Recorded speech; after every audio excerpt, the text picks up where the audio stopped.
খন্দকার মনিরুজ্জামান, আপনি টিকা দিয়েছেন? প্রথমটা? প্রথম, সেকেন্ড ডোজ নিয়ে নিয়েছি আমি। আপনি ফর্ম ফিল আপ করেছিলেন? হ্যাঁ, ফর্ম ফিল আপ করেছিলাম আমি। কাকে দিয়ে? নিজেই? না, পরিশ্রমিক কর্মী আছে একজন ফাহিম ভাই, উনি করে দিয়েছিলেন আমাদেরকে। ফাহিম ভাই দিয়ে করেছেন। এখন বিষয়টা হলো কি, এই টিকা যে বিষয়টা, সত্যি কথা বলি, আমি এত নেটে কাজ করি, এত ফেসবুক চালাই, উদ্ধার করে ফেলি দেশটা, কিন্তু আসলে হয়েছে কি জানেন, আমি নিজে ওই ফর্মটা ফিল আপ করতে পারি না, কোথায় অ্যাপস পাবো, বা যেটার উপর ঘাটে না। এই মোবাইলের যে নেটওয়ার্কিং সিস্টেমটা, এটার মধ্যে কিন্তু সবাই সব অ্যাপসের কাজ পারে না। তো এটি কিন্তু বেশিরভাগ মানুষই পারে না। আমি যখন সবাই টিকা দেয়, আমিও টিকা দিয়েছি, সবাই টিকা দিয়ে আলহামদুলিল্লাহ টিকা দিয়েছি বললাম, এটুকুই বলে। আমি কিন্তু এটা করিনি। আমি টিকা দিয়ে প্রথম একটা লাইভ ভিডিও করেছি। আমি যে বিল্ডিংটা থাকি, এখানে 20-22 জন সিকিউরিটি গার্ড আছে, বড় বিল্ডিং, অ্যাপার্টমেন্ট। আমি ওনাদের টিকা দেওয়ার জন্য অনুরোধ করলাম। তো ওনারা টিকা দিতে গেলে একটা প্রবলেম, এটা ফর্মটা ফিল আপ করবে কে? তখন আমি আমার ছেলেকে বললাম, আমার বউকে বললাম, সবাইকে বললাম ফর্ম ফিল আপ করে দিতে। মজার ব্যাপাররা অর্ধেক মানুষই করে নাই। শেষে এসে 2-3 জন আবার করলো, মানে 70% করছে।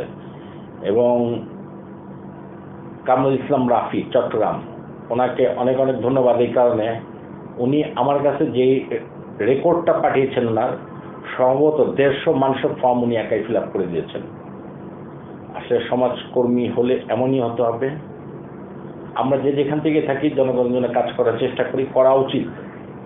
আমরা যে টিকা দিয়েছি, এটা কোনো দেখানোর বিষয় না। একটা টিকা দিলাম, এটার ছবিও যাবে, তাও শার্ট খুলে অনেকের, গেঞ্জি উঠিয়ে অনেকের, না, কাজ করা উচিত ছিল। আপনাদেরও জনগণের জন্য কাজটা করা উচিত ছিল। টিকা দেওয়ার পর তো এখন আমি মনে করি কোনো একটা সোজা সিস্টেম সরকারকেই বের করে দিতে হবে। অ্যাপস বের করে ফর্ম ফিল আপ করে এগুলি করা বয়স্ক লোকের জন্য অনেক কঠিন। বয়স্ক লোকরাই এই ঝামেলার মধ্যে সবচেয়ে বেশি আছে। এবং যেই টিকা না দেওয়ার কারণে যে করোনা যে আক্রান্ত হবে, তার সংখ্যা, বয়স্ক লোকের সংখ্যা অনেক বেশি। 50 থেকে 60ও কম আছে। 60-এর উপরে যারা আছে তারা বেশি, কিন্তু তারা তো ফর্ম ফিল আপ করতে পারবে না। তাদের জন্য অন্য কোনো ওয়ে বের করা উচিত, বা তাদের বাসায় বাসায় যে যাওয়া উচিত, অথবা 60 বছরের একটা মানুষ তার ভোটার আইডিটা নিয়ে যাবে, গেলেই তাকে টিকাটা দিয়ে দেওয়া উচিত, এবং তাকে সেকেন্ড ডোজের একটা স্লিপ লিখে দিবে, শেষ হিসাব।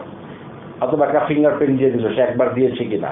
সেটা না করে যে অ্যাপ সিস্টেম করতে, এটা মডার্ন মানি, কিন্তু সব মডার্ন জরুরি অবস্থায় কাজ করে না, যার জন্য প্রথম দিকে অনেক রেজাল্ট খারাপ ছিল। টিকা মানুষকে, ফ্রি টিকা মানুষ নেয়নি, এখন নিচ্ছে, কিন্তু এখন নতুনভাবে আবার দিবে। কিন্তু আমি সরকারের কাছে অনুরোধ করবো, ওটা যাতে ইজি কোনো সিস্টেম করে দেয়। আমার তো আইডেন্টি কার্ড আছে, ভোটার আইডি আছে, আমি ভোটার আইডি দিব, ভোটার আইডিতে তার দেখে তারা আমাকে টিকা দিয়ে দিবে। এই জটিলতা আমাদের দরকার। সব ডিজিটালাইজেশন ভালো না, আপনি কি বলেন?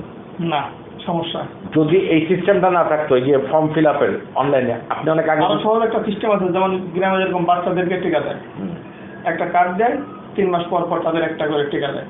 ওই সিস্টেমটা করলে আরো সহজ হয়ে যাবে, তাহলে আর কেউ বাদ করবে না।